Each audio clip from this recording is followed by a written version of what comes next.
Isa ka rin ba na paborito ang leche flan? Usually kapag nagluluto tayo nito, pinaghahalo lang natin yung egg yolk, evaporated milk, and condensed milk. Paano kaya kung haluan natin ito ng cream cheese? Sa tingin nyo, ano kaya magiging lasa? Sa pan ay naglagay lamang tayo ng white sugar, tunawin lamang natin ito at kapag nag-caramelize na ang ating white sugar ay salin na natin ito sa lianera. Ikot-ikutin lang natin yan hanggang sa makover nito yung ating lianera. Sa bowl naman ilagay na natin yung cream cheese. Hindi ito chilled overnight dapat room temp lang. Tapos ay maglagay na rin tayo ng 1 can ng condensed milk and 1 can ng evaporated milk. Gamit ang hand mixer ay paghaluin lamang natin ang mga ito. Mag-add na rin tayo ng 6 na pirasong itlog. At para naman mag-combine lahat ng mga ingredients na inilagay natin ay haluin lamang natin ito gamit ang hand mixer. Salain lamang natin ito para mawala yung buo-buo at maging smooth yung texture ng ating lulutuing leche flan. Lagyan lamang natin ito ng foil.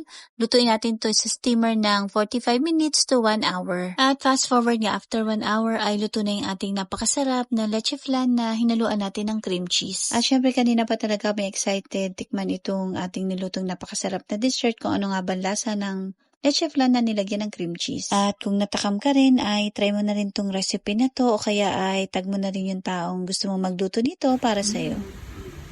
Leche flan na cheesecake.